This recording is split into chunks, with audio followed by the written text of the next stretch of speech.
Assalamualaikum warahmatullahi wabarakatuh. Selamat pagi dan salam ceria diucapkan kepada murid-murid tahun 2 Gemilang. Okey, bertemu lagi kita dalam PDPR Bahasa Melayu pada hari ini, hari Khamis, 12 hari bulan Ogos tahun 2021. Alhamdulillah, okey, tajuk kita pada hari ini adalah berbakti demi anak bangsa. Okey, sebelum kita mulakan pembelajaran kita, mari kita baca Bismillahirrahmanirrahim. Doa penerang hati juga doa beraja. Amin. Okey, mari kita tengok lihat pada tajuk pembelajaran kita iaitu berbakti demi anak bangsa. Okey, maksudnya berbakti dalam bentuk melalui pekerjaan, sama ada seorang guru, seorang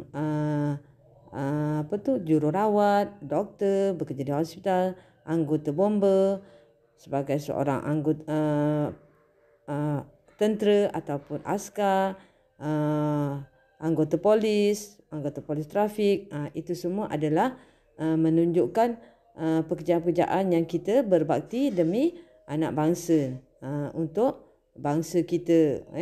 Okey, apakah SP-nya? Standard pembelajaran adalah 2.3.1 iaitu membaca, mengenal pasti dan menyatakan nilai daripada bahan sastra dan bukan sastra iaitu petikan. Okey, pada akhir pembelajaran dan bunda secaraan, murid dapat 1. Murid dapat membaca petikan dengan intonasi yang betul. 2. Murid dapat menyatakan nilai murni yang terdapat dalam petikan dengan betul dan juga menjawab soalan berdasarkan petikan dengan betul. Serta juga pada hari ini kita akan dapat mengedit ejaan yang betul. Okey, mari kita lihat buku teks muka surat 8. Okey, tajuknya adalah tajuk yang kita akan pelajari, berbakti demi anak bangsa. Mari kita baca bersama-sama, boleh? Selepas tamat belajar di Universiti Pendidikan Sultan Idris, Cikgu Muzalfah menunggu surat tawaran kerja. Beliau berasa gembira apabila menerima surat itu selepas membuat permohonan. Cikgu Muzalfah mendapat tawaran mengajar di Sarawak. Beliau akan mengajar di Sekolah Kebangsaan Kampung Petanak, Mukah. Beliau telah dihantar oleh keluarganya ke lapangan terbang antarabangsa Kuala Lumpur. Beliau akan berjauhan dengan keluarganya. Setelah sampai di sekolah itu, Cikgu Muzalfah disambut dengan mesranya oleh penduduk kampung. Beliau mengajar murid dengan penuh kasih sayang. Oleh itu, semua murid suka dengan akan Cikgu Muzalfah. Cikgu Muzalfah amat mementingkan kejayaan muridnya. Jadi, beliau mengajar mereka dengan bersungguh-sungguh. Akhirnya, banyak murid telah berjaya dalam peperiksaan. Murid-muridnya berterima kasih kepada Cikgu Muzalfah. Okey, dalam petikan ini yang mengandungi 1, 2, 3, 4 dan 5 perenggan ini, kita akan dapat menyatakan nilai daripada sini, nilai daripada cerita Cikgu Muzalfah ni, kamu akan dapat menyatakan nilai. Ada beberapa nilai yang baik pada diri Cikgu Muzalfah, ya. Okey, kita pergi tengok dalam kotak yang berwarna hijau itu adalah penyataannya.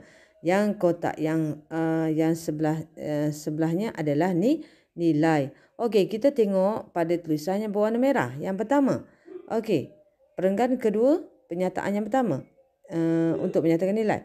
Beliau akan berjauhan dengan keluarganya. Apa nilainya? Nilainya adalah cekal. Okey, untuk seterusnya, beliau mengajar murid dengan penuh kasih sayang.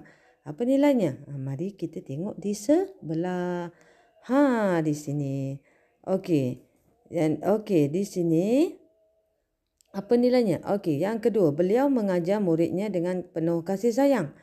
Okey, nilainya apa? Nilainya adalah kasih sayang. Seterusnya, yang ketiga, Cikgu Muzalfah amat mementingkan kejayaan muridnya. Cikgu Muzalfah amat mementingkan kejayaan muridnya. Apa nilai dia? Nilai dia adalah dia seorang yang rajin dan gigih. Okey, selain daripada 3 ayat yang berwarna merah, ada lagi satu ayat yang cikgu ingin kamu cari nilainya, dan cikgu telah cari bersama-sama, telah cari, ya, dan cikgu telah berikan. Iaitu yang paling akhir, ayat akhir perenggan yang ke-5. Murid-muridnya di sini. Murid-muridnya berterima kasih kepada Cikgu Muzalfah. Murid-muridnya berterima kasih kepada Cikgu Muzalfah. Jadi apa nilainya murid-murid? Nilainya adalah nilai pada murid beliau adalah Murid-murid beliau ini amat menghargai beliau. Okey, nampak? Menghargai. Okey, setelah kita cari, kita telah dapat 4 nilai. Mari kita lihat buku teks muka surat 9 pula. Buku surat 9 ini aktiviti dia adalah mengedit dan memurnikan teks sampai aspek bacaan. Kamu telah belajar pada minggu yang lepas mengedit ejaan. Mari kita baca. Tajuknya Galeri Keluarga Encik Mahzan dan keluarga melancong ke Sarawak. Encik Mahzan disambut oleh Encik Fauzi dan anaknya Julaihi. Ini semua kita pergi ke negeri Sarawak. Okey, Encik Fauzi membawa Encik Mahzan ke rumahnya. Mahzan, Alice anak perempuan Encik Mahzan berkenalan dengan Julaihi. Mereka berbual dengan mesranya. Di situ ada dapat beberapa kesalahan ejaan yang kamu perlu perbaiki. Okey. Encik Alice kagum kerana sebuah galeri yang dibina oleh Encik Fauzi. Julaihi membuat Alice dan keluarganya masuki galeri tersebut. Di dalam galeri itu terdapat gambar Datuk Julaihi. Beliau pernah berjuang menentang penjajah. Beliau sanggup bergadai nyawa menentang penjajah. Alice berasa bangga selepas membaca maklumat tersebut. Dia teringat akan pejuang yang sama di negeri asalnya, iaitu Wan Mat Saman. Okey, Wan Mat Saman adalah pejuang yang sangat terkenal. Okey, mari kita tengok di mana kesalahannya. Okey, kesalahan yang pertama adalah di perenggan kedua. Rumahnya, sepatutnya rumahnya. Kesalahan yang kedua, berkenalan.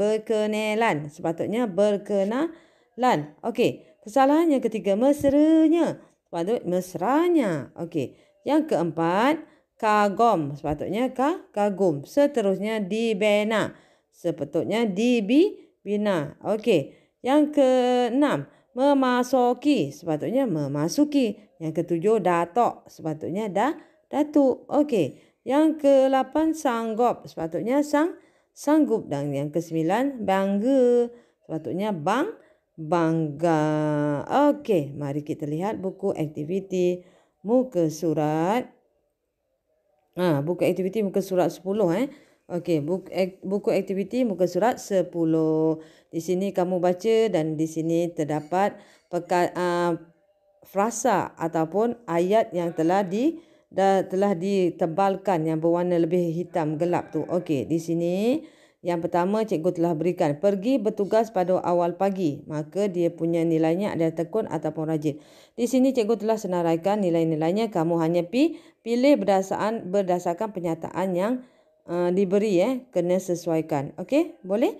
Okey, buku aktiviti muka surat 10 bukan 9. Cikgu tersilap di situ. Okey. Buku aktiviti muka surat 11 sama juga. Kamu kena cari perkataan yang salah, kamu kena edit. Kena pasti kesalahan ejaan, kemudian kamu edit. Okey, cikgu telah berikan yang pertama, dilahirkan.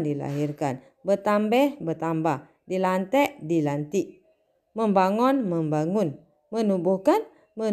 Dan ada lagi beberapa kesalahan. Ada lagi 5 dan kamu cari sendiri. Okey. Buku lembaran pentaksiran bilik darjah muka surat 32. Cikgu dah bagi yang atas, kamu tolong buat yang di bawah. Okey. Jaga diri, jaga kesihatan, siapkan tugasan. Terima kasih. Assalamualaikum. Bye.